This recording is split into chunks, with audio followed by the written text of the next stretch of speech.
iniciemos a nossa palestra de hoje, Comissão de Assuntos Tributários da OAB Campinas, hoje contando com a presença da doutora Juliana Furlan, para falar um pouco sobre planejamento tributário, domicílios fiscais nos Estados Unidos, como é mudar para lá. E hoje acompanhado aqui do Dr. Guilherme, doutora Rosana, que nos auxiliam aqui no suporte para a doutora Juliana.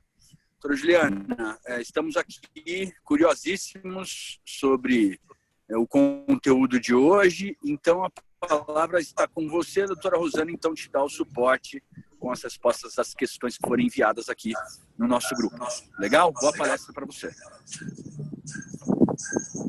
Bom dia a todos, bom dia ao AB, a todos os participantes. Eu gostaria de agradecer à Comissão de Direito Tributário, né, que está inaugurando as palestras online, e a todos os organizadores, né, que promoveram esse evento. Eu gostaria de, com o prazer, né, ler o currículo da doutora Juliana, que vai nos brindar hoje com novos conhecimentos sobre planejamento tributário para brasileiros que querem emigrar para os Estados Unidos. A doutora Juliana Furlan, ela é advogada, graduada pela Universidade Presbiteriana Mackenzie. Ela é pós-graduada em Direito Tributário Empresarial pelo INPG e especialista em US Federal Taxation pela Universidade de Illinois. Além disso, ela concluiu o Advanced Federal Tax Course, promovido pela National Tax Training School. Ela trabalha com consultoria tributária há mais de 12 anos, atua exclusivamente com tributação norte-americana e há cerca de 2 anos. A Juliana ela é International Tax Advisor, responsável pelo departamento tributário do escritório da D4U USA Law Group. Então, é com prazer que eu passo a palavra para você, doutora Juliana. Tem uma ótima palestra e estamos aqui. Obrigada, Rosana. Primeiramente, eu gostaria de agradecer a OAB por ceder o espaço para eu poder falar um pouco sobre um assunto que eu acho que não é tão presente no dia a dia de vocês, e justamente por isso espero que eu consiga agregar um pouco mais de novidades aí no mundo de todo mundo. Obrigada a todos os participantes que estão aqui em plena 10 horas da manhã assistindo esse webinar, e espero que eu consiga passar um conhecimento adicional aí para vocês. Bom, vou compartilhar minha tela com a minha apresentação, tá? Só um minutinho aqui. Pronto, tá todo mundo vendo? Sim. Ok. Tema de hoje, planejamento tributário para brasileiros que querem emigrar para os Estados Unidos. Na verdade, a necessidade de palestrar, de divulgar, de criar um departamento tributário no escritório surgiu de uma observação mesmo. A gente começou a perceber que os clientes do escritório, a D4U é um escritório voltado para imigração, tá? Conseguir vistos, green card, etc. Mas no dia a dia a gente percebeu que os clientes pesquisavam de tudo, pesquisavam o tipo de visto, pesquisavam a cidade onde eles queriam morar, pesquisavam os melhores bairros, melhores escolas, e na verdade não pesquisavam nada sobre as questões tributárias depois da mudança deles para um novo país. Não pesquisavam de maneira muito rasa. E depois de anos que estavam morando lá, vinha a bomba, né? Percebia que eles tinham que pagar um mundo de tributo ou estavam pagando a mais, e aí se fez necessário montar estudos específicos, e o planejamento tributário é bem isso mesmo, tá? O que seria, então, o planejamento tributário? Planejamento tributário nada mais é do que um estudo específico voltado a montar estratégias para aquele determinado contribuinte, com o objetivo principal de reduzir a sua carga tributária. E especificamente no caso dos Estados Unidos, no caso de imigração, né, de imigração saindo do Brasil para morar nos Estados Unidos, esse conceito também se aplica às pessoas físicas, porque a ideia inicial que as pessoas têm é que o planejamento tributário ele serve só para a pessoa jurídica, para montar estruturas para a empresa, diminuir a tributação dela. Mas não. quando uma família se muda para um outro país, e principalmente quando essa família ainda mantém um vínculo patrimonial com o seu país de origem, as estratégias de planejamento tributário são muito bem-vindas. Elas podem resultar em uma economia muito significativa, tá? Então, com o planejamento tributário, ele objetiva e como que ele se consolida? Como que funciona? Ele tende a conhecer a legislação tributária, analisar o texto legal e a realidade do contribuinte, porque esses dois pontos têm que se unir, tá? Não basta ter o texto se ele não se aplica à realidade daquele contribuinte. Estudar as formas de tributação, porque aí entra um novo universo completamente diferente do que ele vinha vivendo até então, e identificar meios legais de se reduzir o tributo devido. Esse ponto é extremamente importante, porque aí é o que diferencia a elisão da evasão, né, fiscal. Toda a estratégia que deve ser montada é pautada em meios legais, tá? Não é nada do jeitinho. Não pode se utilizar de artifícios que fogem do previsto na legislação. Acho que vocês sabem que a Receita Federal norte-americana não brinca em serviço, é um órgão extremamente sério, ela parte do princípio que ela confia nos seus contribuintes, tanto que o sistema tributário lá é bem menos informatizado do que a Receita Federal brasileira. Hoje, aqui no Brasil, tudo é digital, as declarações são informatizadas, tem inúmeros cruzamentos entre as obrigações acessórias para poder facilitar a fiscalização. Nos Estados Unidos ainda é tudo muito arcaico, é tudo por e-mail, por correio, escrito, formulários preenchidos à mão, não tem nada, os cruzamentos são bem simplórios, até porque tem aquela cultura de que o indivíduo, o contribuinte, está sendo honesto. E quando a Receita Federal acha um motivo para desconfiar dessa honestidade e percebe que ele omitiu ou que ele fez algo de irregular e ilegal, eles punem de maneira severa até para servir de exemplo para os demais. Então, crimes relacionados à receita tributária, à tributação, como deixar de declarar um tributo, recolher de maneira indevida ou até mesmo as obrigações acessórias, elas podem resultar em deportação e prisão, nos casos mais graves, do indivíduo, ainda que ele já seja portador do Green Card.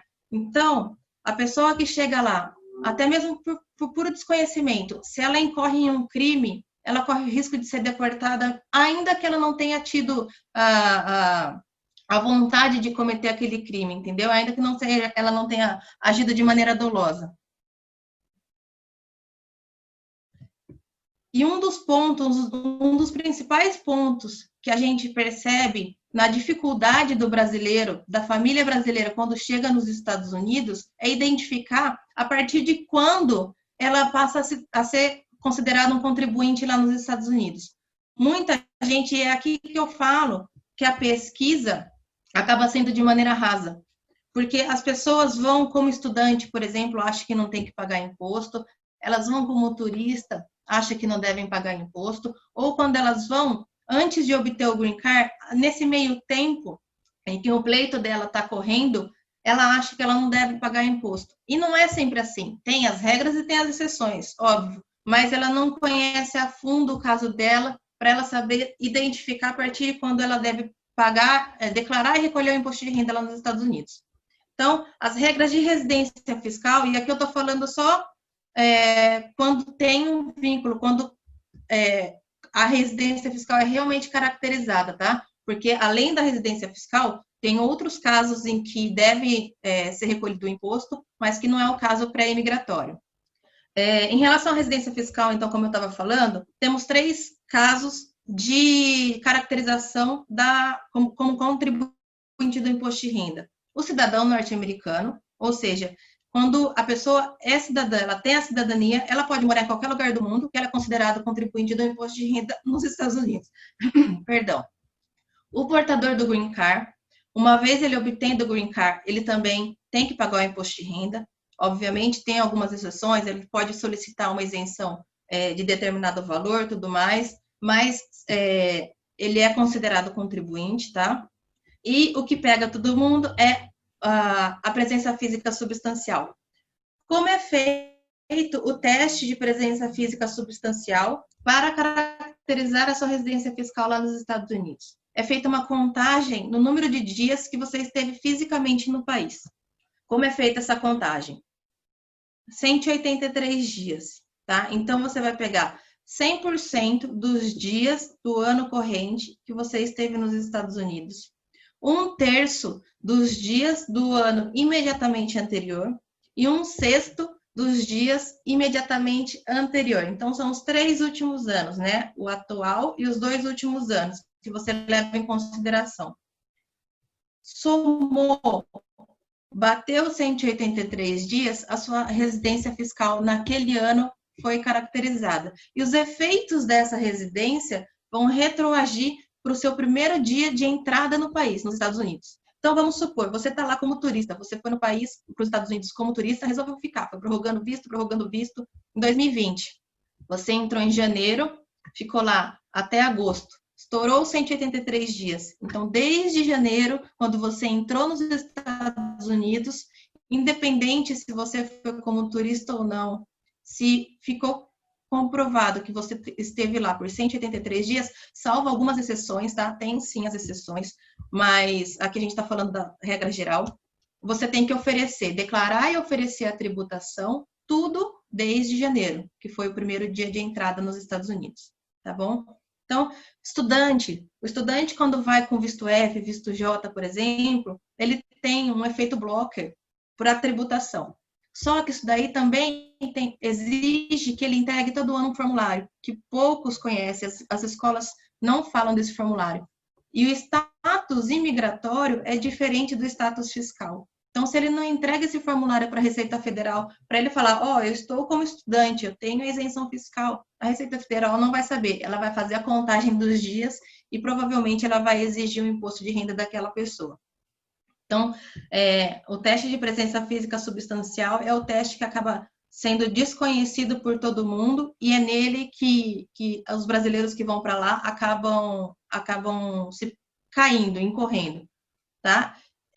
Pessoas que estão com o pleito de green card em andamento, é a mesma coisa. Muitos deles acham que a residência fiscal, que ele só vai passar a ser contribuinte do imposto de renda quando sair o green card, quando o green card dele for aprovado. Converso com muitas pessoas que falam assim, mas eu não tenho green card ainda, meu processo ainda está rolando. Estou aqui há 1 ano, mas meu green card ainda não foi aprovado. Não tem problema, status fiscal é diferente de status imigratório. Tem que fazer a contagem dos dias. E estourou 183 dias, você já é um contribuinte devedor do imposto de renda como qualquer cidadão norte-americano.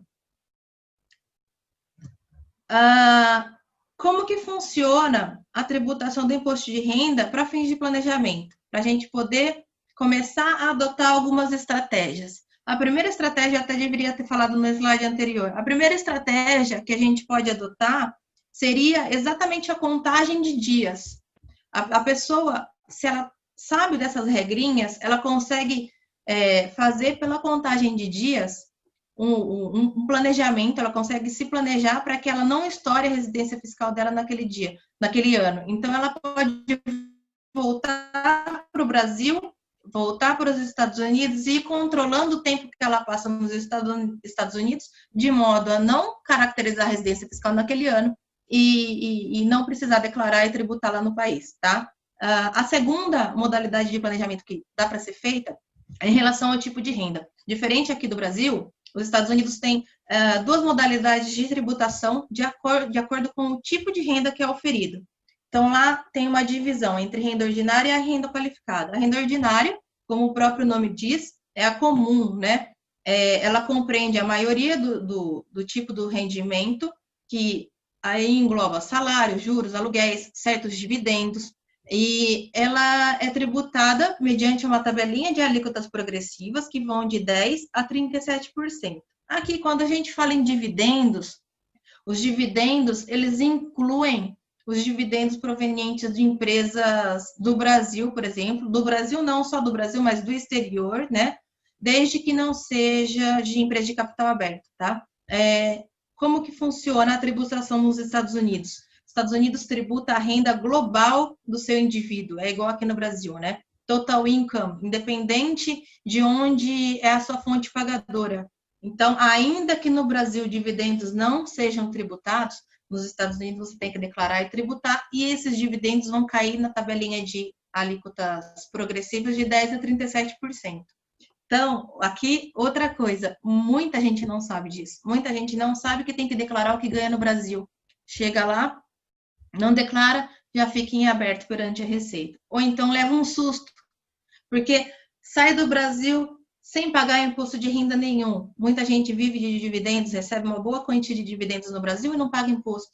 Chega lá, cai em 35%, 37%, leva o susto e nem sabia disso. Coisa que se tivesse feito um planejamento tributário pré-imigratório, já poderia ter adotado algumas estratégias para diminuir bastante essa carga tributária. Já a renda qualificada, ela tem uma tributação mediante alíquotas flat de 0, 15% ou 20%. E aqui a gente consegue colocar ganhos de capital a longo prazo, que é o ganho de capital quando você detém a propriedade daquele bem por mais de 365 dias, né? E alguns tipos de dividendos. Dividendos provenientes de corporations locais ou de empresas estrangeiras de capital aberto. Aqui, uma das estratégias que a gente consegue adotar como medida de planejamento tributário é tentar converter renda qualificada para renda ordinária. Então, a gente consegue, dependendo do tipo de renda, montar algumas estruturas que possibilitam a conversão de renda ordinária para renda qualificada. Então, algo que era tributado a 35% ou 37%, acaba num teto máximo de 20%. Só aí já ganharia 15%, 17% de economia, tá? Outra coisa que muita gente pergunta é a questão da bitributação. Mas vai ter bitributação? Se eu pago no Brasil, vou ter que pagar nos Estados Unidos de novo? Não é uma bitributação, tá? Não tem, apesar de não ter um tratado para evitar a bitributação firmado entre Brasil e Estados Unidos, ambos os países prevêem que você pode usar como crédito o imposto que foi pago no país de origem. Então, a fonte de renda americana, você começou a trabalhar nos Estados Unidos, recebe salário e paga imposto de renda nos Estados Unidos. Mas se você não deu saída fiscal do Brasil, esse salário que você recebeu nos Estados Unidos tem que ser declarado e tributado. Só que você pode usar como crédito o imposto de renda que foi pago no Brasil, foi pago nos Estados Unidos. E vice-versa, tá? Recebeu rendimento de aluguel no Brasil, pagou imposto de renda nos Estados Unidos, tem que declarar e tributar, mas usa como crédito o que foi pago no Brasil. Ou seja, na prática, você acaba tributando um eventual residual. Só tem a tributação sobre o valor residual, se ele existir, tá? Aí, aqui a gente entra na residência fiscal. Outra medida de planejamento tributário. Aqui dá para fazer muita coisa. Dá para estudar várias possibilidades em se manter ou não uma dupla residência fiscal com o Brasil, porque tem vantagens e desvantagens. Então, às vezes, por mais que tenha uma economia tributária, de repente não interessa para aquele indivíduo dar a saída fiscal do Brasil, tá? Então, aqui demanda um estudo, demanda um tempo para verificar se vale a pena ou não manter a dupla residência. Vantagens, como vantagens, a gente pode mencionar um amplo leque de investimento. Geralmente, quando você dá a saída fiscal do Brasil, os bancos forçam você a resgatar os investimentos que você tem e limita a CDB, tá? Então, às vezes, não vale a pena fazer o resgate antecipado dos investimentos financeiros, compensa esperar um pouco. Possibilidade de aproveitamento da lei do bem, adoção do Simples Nacional, se o empresário tem empresa no Simples Nacional e ele dá a saída fiscal do Brasil, o Simples não permite que seja um sócio residente no exterior. Aí a empresa é compelida a sair do Simples Nacional, às vezes não compensa. Participar de determinados processos de licitação, autorização para exercer a função de administrador nas empresas. Por outro lado, temos as desvantagens, que é a tributação residual em ambos os países. Tem uma maior complexidade em quantias de obrigações acessórias a serem enviadas, porque você continua sendo tratado como um contribuinte em ambos os países. Continua contribuindo, inclusive, com encargos previdenciários. E aqui não cabe o crédito. Então, vai ser uma despesa em ambos os países. impossibilidade do aproveitamento como crédito do imposto de renda estadual e municipal nos Estados Unidos. Eu vou entrar nesse assunto mais à frente, mas os Estados Unidos, além do imposto de renda federal, alguns estados e municípios exigem imposto de renda estadual e municipal. E em relação a esses dois tributos, não cabe o crédito do imposto de renda pago no Brasil. Acaba sendo um custo 100% mesmo para a família. E uma exposição em relação ao ITCMD no Brasil, sobre a totalidade dos ativos detidos no momento do falecimento. A questão do ITCMD está em pauta, né? Muito se discute em relação aos ativos no exterior, como é que vai funcionar. Isso daí é um assunto que dá para gerar horas de discussão aí, mas a saída fiscal do Brasil já teria como um limitador aí na contagem dos ativos. Como eu havia mencionado, imposto de renda estadual. Esse é um outro ponto, que é um planejamento tributário super simples, que a família não sabe que tem, aí ela escolhe de maneira aleatória o estado que ela vai morar nos Estados Unidos e não sabe que, de repente, ela pode aí ter uma carga tributária de 15% a mais aí no imposto de renda dela, tá? Então, é diferente se ela já tem uma proposta de emprego, se ela tem algum motivo para ir para aquele determinado estado ou não. Agora, as famílias que não têm para onde ir, não sabem, que vão escolher de maneira aleatória, a questão tributária pode ser, sim, um fator determinante. Atualmente, são 7 estados que não cobram imposto de renda à pessoa física. A Flórida é um deles. Muitos brasileiros gostam da Flórida. Vários pontos. Acho que não é por conta da questão tributária, porque poucos sabem disso, mas os brasileiros que vão para a Flórida acabam sendo beneficiados porque lá não tem imposto de renda estadual e nem municipal, tá? Texas também não, e Texas é um bom estado, muita gente procurando o estado do Texas. Por outro lado, Nova York, quem gosta do estado de Nova York vai sofrer uma tributação no estado e no município. A Califórnia também, um estado com imposto de renda altíssimo. Aqui no mapa é a alíquota média, tá? Não necessariamente é a alíquota que está aí, porque muitos estados trabalham com faixas de alíquotas também, então aí é só a alíquota média. Mas Califórnia, por exemplo, a alíquota de 13,30 em cima dos rendimentos daquela família durante o ano, acaba sendo pesado, né? Se a gente for pensar, 13,30 e a mais, fora o imposto de renda federal, acaba fazendo diferença. Então, a escolha do Estado é um dos primeiros pontos de planejamento tributário que pode ser adotado. Outros pontos de atenção que a gente consegue verificar quando se faz esse estudo prévio, tá? Planejamento sucessório, esse daí é extremamente importante, porque antes da sua residência fiscal nos Estados Unidos, tem uma isenção só de $60 mil. Depois disso, o seu patrimônio passou de $60 mil, você é tributado a 40% no imposto de sucessão. Após a sua residência fiscal, tem uma isenção muito grande, que ultrapassa $22 milhões aí para o casal, tá? Então, você só vai ser tributado se o seu patrimônio ultrapassar de $22 milhões. Mas, enquanto isso, você tem que considerar a sua residência fiscal e adotar as medidas necessárias para o planejamento sucessório. Análise dos investimentos financeiros, porque cada tipo de investimento gera um tipo de renda ordinária ou qualificada, e aí dá para remanejar de um para o outro, por exemplo, visando uma economia tributária. Análise de planos de previdência privada no Brasil, porque assim como no Brasil, determinados planos de previdência têm o diferimento do imposto de renda, nisso ele pode ficar gerando rendimento, ou então você tributa tudo no saque, ou então você resgata e não considera o diferimento do imposto, ele vem sendo tratado como uma despesa indedutível, né, para a família. A formalização da saída fiscal de apenas um dos cônjuges, isso daqui é super, super interessante, super legal de se fazer esse estudo, porque às vezes não compensa da saída fiscal do Brasil. Por outro lado, a partir do momento que você tem rendimento nos Estados Unidos, quando se faz a conversão do dólar para o real e declara e tributa no Brasil, acaba ficando um imposto altíssimo. Então, o que dá para fazer é um dos cônjuges dar a saída fiscal do Brasil e o outro mantém. E aí concentra a renda dos Estados Unidos naquele cônjuge que deu a saída fiscal no Brasil, e o outro que não tem renda nos Estados Unidos mantém a dupla residência com os investimentos do Brasil. Isso daí faz uma diferença muito grande se fizer de maneira apropriada. Dá para gerar economia e manter o patrimônio no Brasil e nos Estados Unidos da mesma maneira, sem ter a carga tributária nos dois países.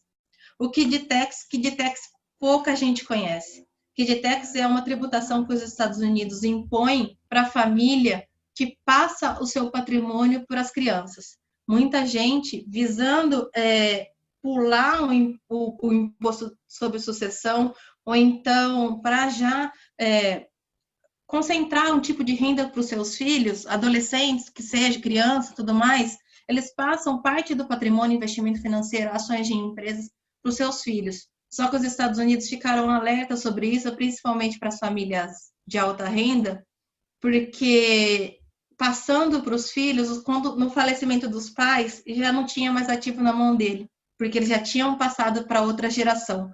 Então, para bloquear isso daí, eles impuseram o KIDTEX, que é uma tributação na alíquota mais alta de todas, para a família que passa patrimônio para as crianças, que geram renda passiva em determinados valores, tá? Então, é outro ponto de observação, que se a pessoa não sabe, vai pagar um imposto alto, nem sabe por quê.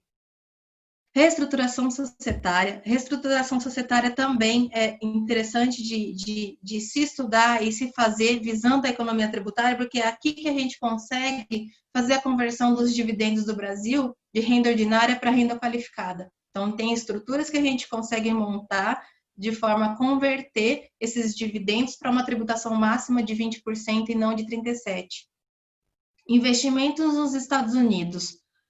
Muitas famílias pensam em investir nos Estados Unidos. Indo para os Estados Unidos, a família imigrando ou não, tá? Mas nesse caso que a gente está falando na nossa palestra, quando a família se muda para os Estados Unidos e ela começa a viver a vida nova dela no país, ela quer se estabelecer e passa a investir em imóveis, em empresas e tudo mais. E os Estados Unidos, assim como no Brasil, tem diversas modalidades de estruturas societárias, tributação em cada tipo de estrutura societária, e mesmo para imóveis.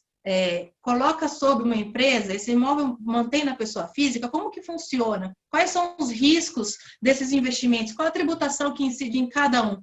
A pessoa não sabe. Eles vão fazendo no escuro, escuta falar isso, escuta falar aquilo, mas não faz um estudo aprofundado para comparar cada cenário. Então, é extremamente relevante fazer esse estudo para verificar o impacto de cada um.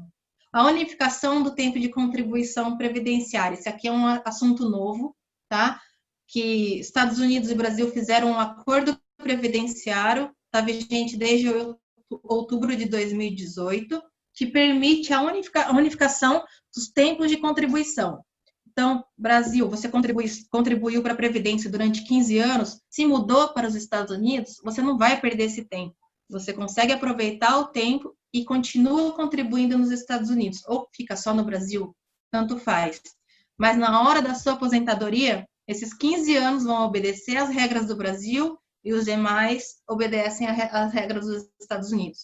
O Brasil vai pagar a contribuição que foi feita à aposentadoria nesse período e os Estados Unidos vai pagar a parte dos Estados Unidos. Assunto novo que pouca gente sabe e que também faz bastante diferença depois. E outros temas que a gente consegue abordar no estudo do planejamento, tá? Aqui, vou dar 2 exemplos de estruturas que a gente consegue montar. Nesse caso, visa diminuir o ganho de capital na venda de imóveis. Muita gente que vai para os Estados Unidos tem propriedades no Brasil. Muita gente tenta vender esses imóveis antes da saída e não consegue, ou não tem interesse, ele está alugado, etc., e vai vender depois, recebe de herança, terras, imóveis rurais, qualquer tipo de propriedade, tá? Vendeu, gerou um ganho de capital, vai tributar no Brasil. Vai ter o ganho de capital, porque são imóveis do Brasil, ainda que dê a saída fiscal, tá? Nos Estados Unidos, como a renda é tributada de maneira global, lá você também tem que tributar. Só que tem uma estratégia que a gente consegue adotar, que ela registra para fins norte-americanos esses imóveis a valor de mercado. Tem um step-up, que a gente chama. Então, o valor de registro para fins norte-americanos, ele passa a ser o valor de mercado. Então, quando você vende esses imóveis no Brasil, você recolhe o imposto de renda no Brasil, se ele for devido, mas nos Estados Unidos pode gerar uma economia de 100%, uma economia tributária de 100%. Como ele já está registrado a valor de mercado, eventualmente teria um ganho de capital somente se a venda for superior ao valor de registro, que já é de mercado.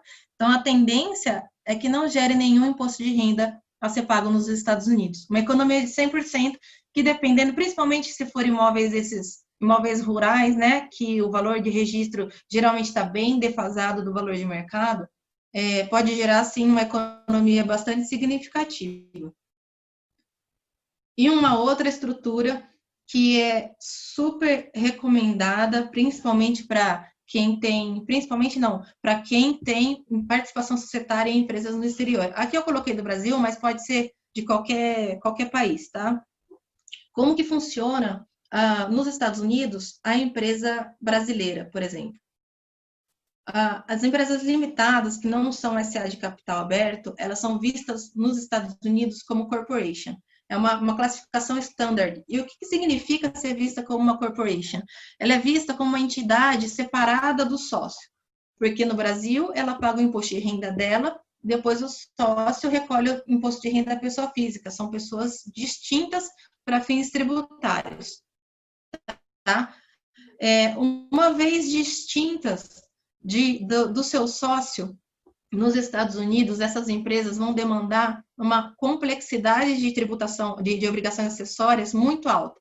Então, são inúmeros relatórios, informações que você tem que colocar no seu imposto de renda, você tem que preencher como se fosse um imposto de renda da empresa na sua pessoa física, todo ano você tem que declarar, isso daí acaba gerando um custo muito alto para a família. Além disso, corporations no exterior, ela abre um leque para outros tipos de tributação, que é o que eu coloquei ali, subparte F income, guilt tax, regras de PFIC, agora, nessa palestra não vale a pena eu entrar nesses tópicos, mas são tributações adicionais ou regras de tributações mais agressivas que decorrem de você ser acionista, cotista de uma corporation no exterior. Tá? Essa estratégia que a gente recomenda depois de um estudo, e se for comprovado que vale a pena, o que ela faz? Ela muda a forma como essa empresa é vista nos Estados Unidos. No Brasil não vai alterar em nada, continua do mesmo jeito, mas nos Estados Unidos ela vai ser vista como uma partnership. E o que acontece? A partnership, ela é uma entidade que se funde ao sócio. Então, ela não apura o imposto de renda dela. O resultado que essa empresa tem no ano, receitas e despesas, sobem para o sócio, e esse resultado ele é misturado com os demais rendimentos auferidos pelo sócio, e aí sim cai na tabelinha da renda ordinária, de 10% a 37%. Só que a vantagem é que você consegue usar como crédito o imposto de renda que foi pago pela empresa. E aí, o imposto de renda ICS que a empresa pagou, você deduz do imposto de renda calculado nos Estados Unidos. Isso daí, além da possibilidade do crédito, elimina todas as regras de compliance e as tributações adicionais que incorrem sobre as corporations do exterior. Isso daí facilita muito e geralmente acaba resultando numa economia fiscal também. Então, pouca gente sabe disso, não é todo mundo, isso daí sabe, quem conhece esse tipo de estratégia são só os profissionais da área mesmo, muito difícil alguém que vai para o exterior, que vai para os Estados Unidos, que não é da área, saber desse tipo de jogada. E aí, a pergunta que todo mundo faz, qual é o melhor momento para fazer o planejamento tributário? Aqui depende de N fatores. Primeiro, você já vai emigrar para os Estados Unidos e o seu pleito de green card vai ocorrer enquanto você já está nos Estados Unidos? Então, faça o seu planejamento tributário o quanto antes. De preferência, antes da sua mudança. Por quê? Essa última estrutura, por exemplo, que eu coloquei aqui sobre as empresas, se você perde o timing, você não consegue mais montar, você não consegue mais fazer de modo a alcançar o resultado esperado, tá? Aí tem que fazer outros cálculos, pode ser que gere um imposto de renda sobre ganho de capital, um ganho de capital simulado. Então, tem um timing, tem um prazo de dias que, se você faz após a sua primeira entrega do imposto de renda nos Estados Unidos, você já não consegue mais fazer da maneira que é pretendida. Segundo ponto, você vai fazer o seu processo de Green Card no Brasil, então você tem aí um ano e pouco para se planejar. Só que depois que o Green Card é aprovado, os Estados Unidos te dão um prazo para você se mudar. Geralmente esse prazo fica entre 4 e 6 meses. E aí, aprovou, você tem 4 e 6 meses, entre 4 e 6 meses para se mudar. Tem muita coisa para a família planejar nesses 4 ou 6 meses. Muita coisa para ser vista. Para que deixar a parte tributária que, de repente, demanda alteração na empresa, alterações societárias, passagem de patrimônio para cônjuge, mudança de contas, alteração de investimento, estudo com investimento, com a parte financeira, né, com seu consultor financeiro para realocar os investimentos, para que deixar para a última hora? Então, se você já tem a noção, já sabe que você não vai encerrar sua empresa, que você não vai vender seus imóveis, então já monta o estudo do planejamento antes da sua mudança. Eu sempre bato na tecla que o pré-imigratório é o melhor momento. Uma vez que você já se mudou, você corre contra o tempo. É uma corrida contra o tempo para saber o que dá para ser feito e o que não dá, tá? Então, para mim, a minha resposta como consultora e com a pouca experiência que eu tenho de planejamento tributário para fins imigratórios, o planejamento pré-imigratório é sempre a melhor saída, tá? Antes da mudança para os Estados Unidos, tá bom? Então, acho que esses eram os principais pontos que eu tinha para passar para vocês. Eu estou à disposição, esse aqui é o meu contato. Não deixem de fazer, a economia realmente é significativa. Tenho estudos aqui que a família chega a economizar quase 100 mil reais no ano, o que dá muito dinheiro, a troco de medidas simples que podem ser adotadas, fora a questão de custo de compliance nos Estados Unidos, tá? E essa economia fiscal que pode gerar para a família pode ser determinante para o sucesso do planejamento emigratório dessa família, tá? O sucesso financeiro está intimamente ligado com os planos daquela família morar no exterior. Muita gente vai e não consegue porque não consegue se manter. Por mais que lá tenha oportunidade de trabalho, às vezes a falta de planejamento financeiro faz com que isso não dê certo, que o plano dela de morar em outro país não dê certo. E o planejamento financeiro está intimamente ligado ao planejamento tributário, principalmente se essa família vai manter algum vínculo patrimonial no Brasil. Então, o recado que eu tinha para passar para vocês é esse. Faça, se você está pensando em ir para os Estados Unidos, se conhece alguém que está pensando em se mudar para os Estados Unidos de maneira definitiva ou até de maneira temporária, mas que envolva mais de 6 meses, né, que vai caracterizar a residência fiscal, faça um estudo para ver o que pode ser feito antes da mudança dessa pessoa, tá bom? Então é isso, vou voltar a palavra para vocês, estou disponível aqui para perguntas, dúvidas e tudo mais. Deixa eu só interromper aqui a minha apresentação.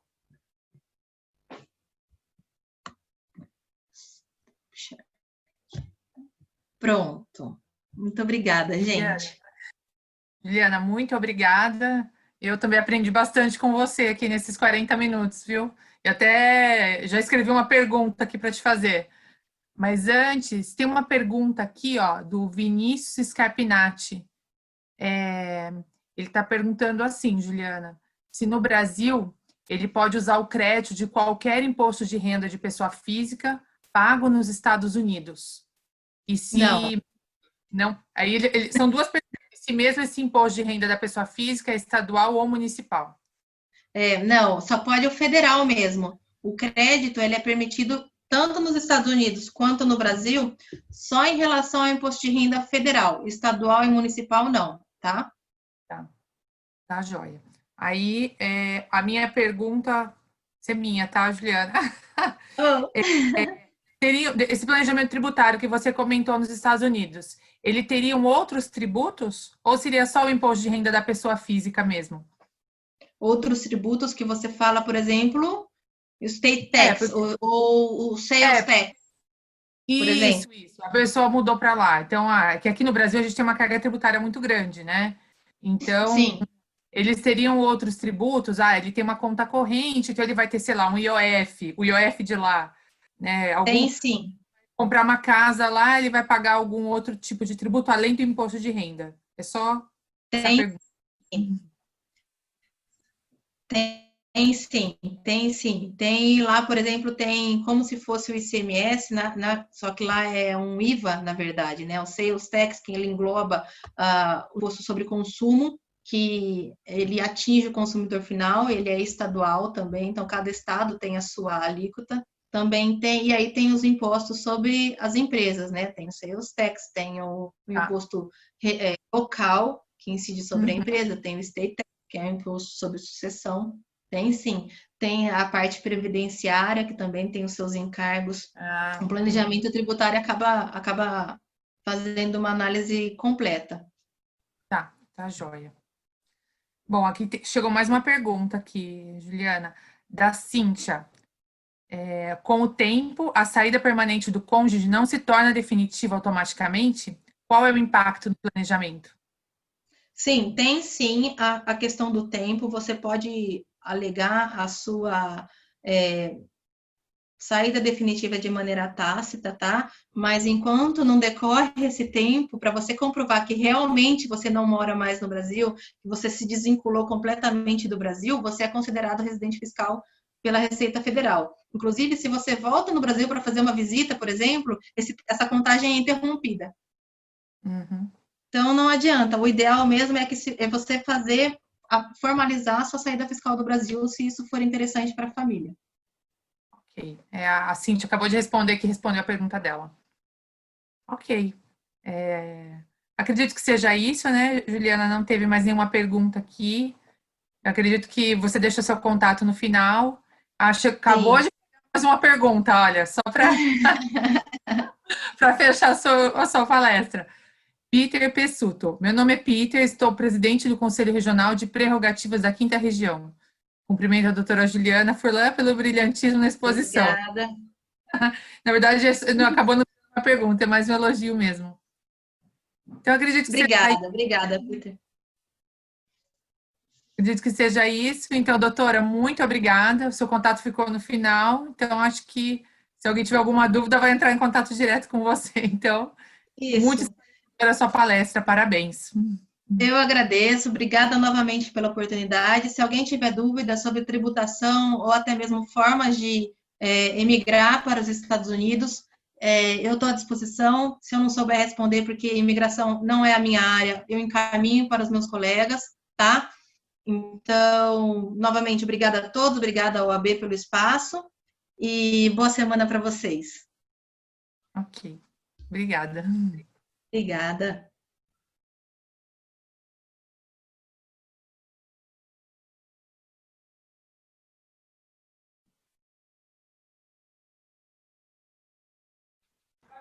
Doutores, posso tirar uma fotinha? Sim, deixa eu só aumentar a luz aqui. O Armando consegue ligar a câmera? Consigo, Carol.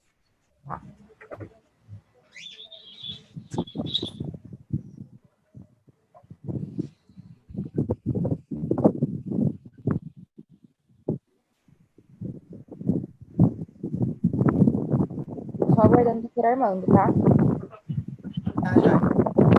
Já tô aqui. Não tá aparecendo a imagem aqui pra mim. Agora foi. Entrou. Com esse fundo, né, Armando? Nossa, da hora. Vou tirar. Prontinho. Bom. Carol, Juliana, muito obrigado novamente. Contamos com você para os próximos eventos. Obrigada, obrigado, viu? obrigada. Estou à disposição, gente, para próximos convites. Juliana, eu tô cheia de perguntas, vou te chamar no WhatsApp, viu? Nossa, pode me chamar, pode até fazer por aqui também, a gente já faz agora. Perguntas pessoais, só para não tumultuar a palestra. Pode me chamar, fica à vontade. Gente, obrigada, Muito viu? obrigado. Então, Um abraço. Obrigado, viu? até a próxima aí. Tchau, tchau. Tchau. Obrigada.